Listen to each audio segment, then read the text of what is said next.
नमस्ते मंडळी, आज आपण वाळवणी कामातला पहिला पदार्थ बनवणार आहोत, ज्वारीच्या सालपापड्या। त्यासाठी मी 2.5 किलो ज्वारीचे पीठ आदल्या दिवशीच भिजवून ठेवले होते। रात्रभर भिजवलं म्हणजे थोडा आंबूसपणा येतो त्याला। अगदी झटपट होणाऱ्या ज्वारीच्या पापड्या आहेत ह्या। तर एका टोपमध्ये मी पाणी उकळण्यासाठी ठेवले होते। पाण्याला उकळी आल्यानंतर ते भिजवलेले पीठ त्यात घालायचे।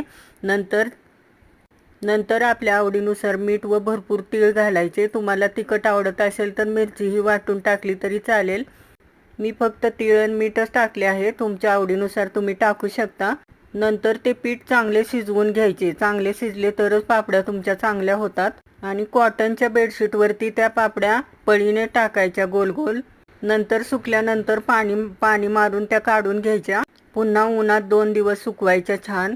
आणि मी तुम्हाला तळून दाखवते कशा मस्त अशा फुलतात त्या पापड्या, आणि चवीला तर एक नंबर लागतात। अगदी साध्या सोप्या आणि झटपट होणाऱ्या ह्या सालपापड्या आहेत ज्वारीच्या। तुम्हीही एकदा नक्कीच करून पहा। आवडल्यास मात्र अनुराधा व्हेज रेसिपीला लाईक व सबस्क्राईब करायला विसरू नका। धन्यवाद।